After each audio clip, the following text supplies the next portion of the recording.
This morning I'm visiting the Bosworth Battlefield Heritage Centre. It's an award-winning attraction perched on Ambion Hill to commemorate and educate on the momentous event that took place here over 530 years ago. The Heritage Centre carries the theme, Two Kings, One Day. Here you'll find artefacts found from the rediscovered battle site, as well as excellent displays that try and recreate what it was like to prepare for battle on the day.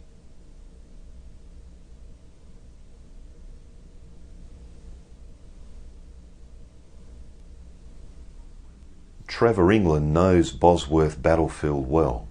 He's a guide at the Heritage Centre and hosts regular guided walks around the battlefield.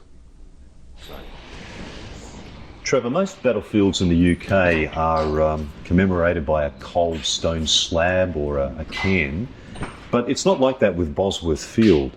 Why is it that this battle lives on in people's memory? Because it was a pivotal battle. It was the end of the Plantagenets and the beginning of the Tudors, and as such marks a real turning point in English history. When people come here, Trevor, are they coming to actually commemorate the battle, or are they coming to commemorate a person?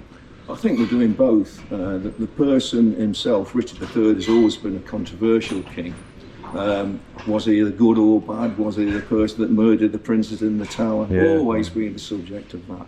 So, but the battlefield itself was an interesting battle in terms of the Wars of the Roses time, because it was a quick battle and a decisive battle, which meant, in its time, it was at the end of the Wars of the Roses. And it was very much against the flow of play, wasn't it? Yes. With the Wars of the Roses as such. I'm sure when Richard turned up here with his 10,000 troops and looked out and saw Henry's 5,000, or that's the interpretation we think we've got, I'm sure he felt he had a good chance of winning this battle. But obviously he didn't reckon without the Stanleys were going to intervene.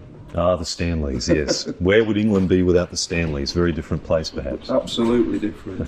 A crucial intervention.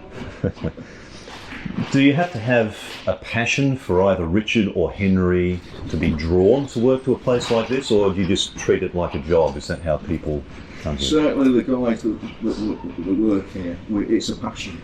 Not only history itself, but also talking about history, interpreting history, and making sure that the people who come here have a great time and enjoy what they're going to see. The two kings, Richard and Henry, they've polarised people through history as rarely the vanquished and the victor ever have. Yeah. Is it challenging for you and perhaps other people working here to remain impartial yourselves? Not strictly. I mean, as guides, we always look at the story and tell the story as it happened. It's for others to do the interpretation. But certainly when we get different groups of people here, like the Richard III Society or perhaps the Henry VII Society, we talk about them. We always try to take one side and make sure everything's right. That's very diplomatic. Thank you. Trevor, thank you very much for your insight. Pleasure. The Heritage Centre has been a lot of fun. I could spend hours here. In fact, I could probably quite happily live here. But the time has come to move on. I have an appointment with a king, and he deserves not to be kept waiting.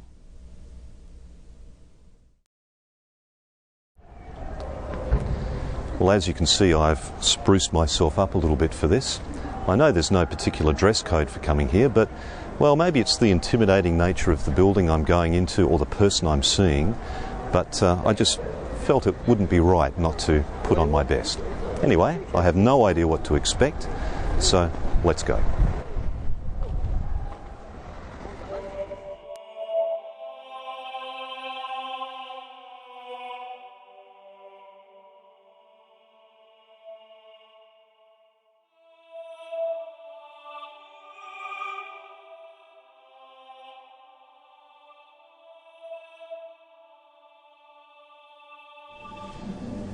The cathedral has stated that Richard's resting place was chosen specifically as a place for people to come to peacefully visit and reflect. And they've done an extraordinary job of achieving that. It staggers me that you can actually approach the tomb and even touch it. This shows incredible awareness of what the man means to people, even in the 21st century.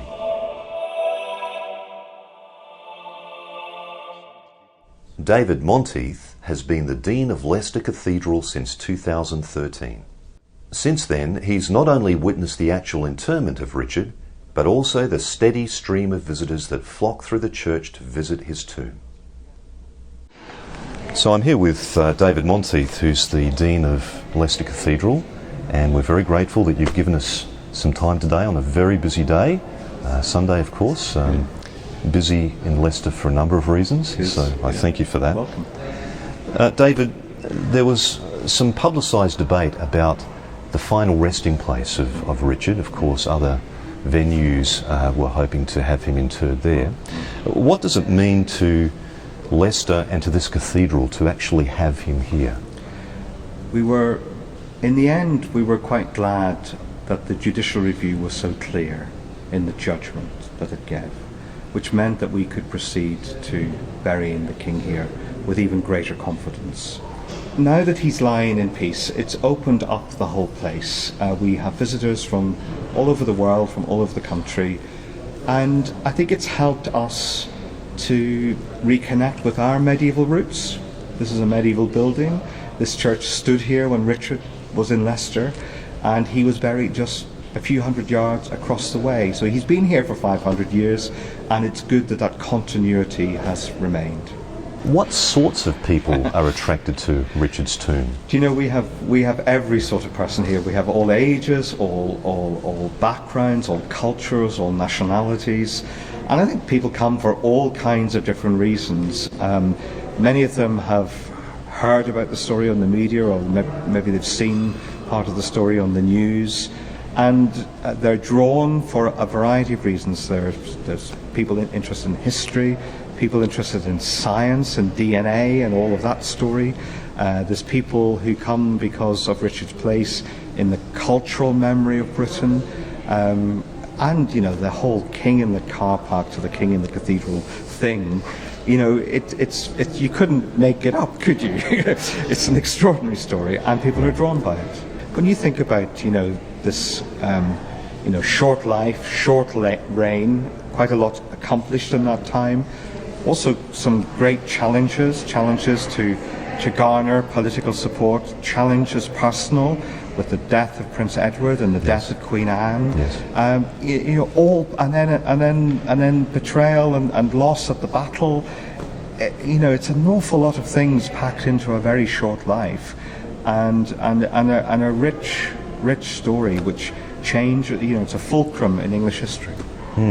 What is it though that resonates with people today? Is it that tragic element of Richard, the tragic hero with so much loss and devastation in his life? That certainly is part of what's going on here, and I was very conscious when people were here for the reinterment and my colleagues were speaking to the queues, and many people were asking for our prayers, and often they were speaking less about Richard per se and more about their own griefs and traumas. It's almost as if that part of this story unlocks something for them. Thinking of Richard the man, it's known that he actually had a copy of a John Wycliffe New Testament, yes. English translation.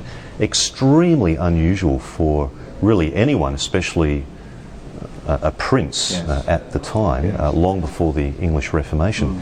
What do you make of that as a man of the church and as a Protestant? It's a very interesting question. I mean, it suggests to me, and indeed the other writings that he had in his library, suggest a man of some learning, of some openness to new ideas. I mean, I'm not suggesting in any way that we have, a Reformation character here. He's rooted firmly in his Catholic faith, his connections with the papacy and Rome and so on. But having said that, I think we see signs both in his spirituality but also in the actual political undertakings he enabled, signs which you could have located a century later. So perhaps not a Reformation king by any means, but possibly a Renaissance leading to that direction? I mean, certainly leading towards that, and sort of clearly, a man who was interested in the width of academic endeavour, and somebody who was open to many of the new ideas. I mean, the flip side of all the conflicts of the 1500s and 1400s was the sense of there was much trade and interchange going on in Europe, and I think with that came many ideas. Richard fits with that worldview.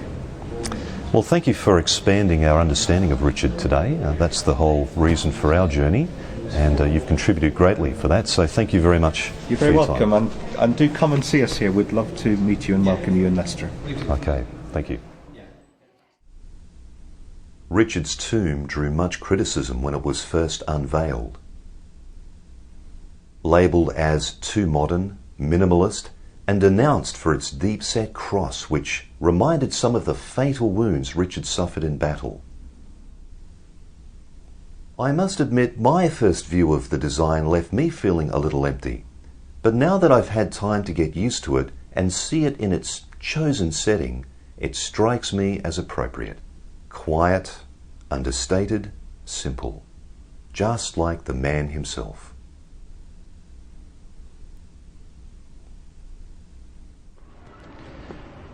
Richard was known as a man of the people.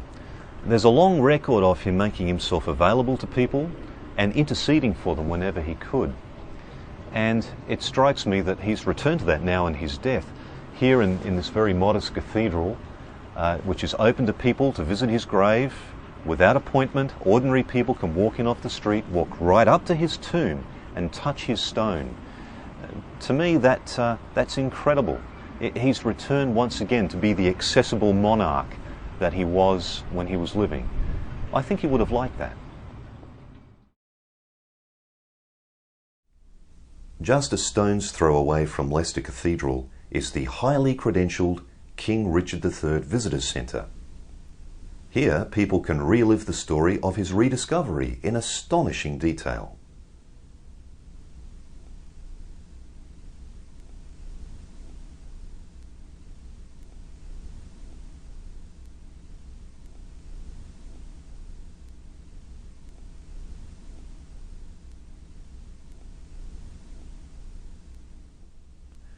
This is the actual excavation where they discovered Richard in August 2012. It's quite disconcerting how shallow this hole really is. Perhaps dug just 30 centimetres deep. Richard's body had been on display for 2 days, and the friars were obviously very keen to get him underground quickly. And this is the man himself. A painstaking reconstruction of Richard's face that brings him to life for modern audiences like nothing else can. He's actually not a bad-looking fellow. Subtle differences from the haggard and drawn-looking man toying with his ring in the famous portrait. It's nice to see him like this.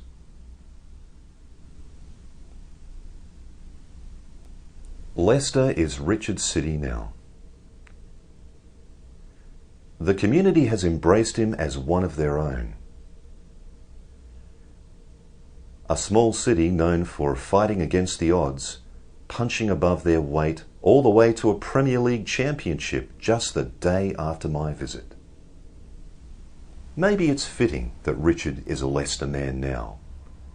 Or has the city reinvented itself in his image? Sadly, it's time for me to leave this place, as there are very different places to visit and things to learn. But one thing I know for sure, this won't be my last visit to Richard's World in Leicestershire.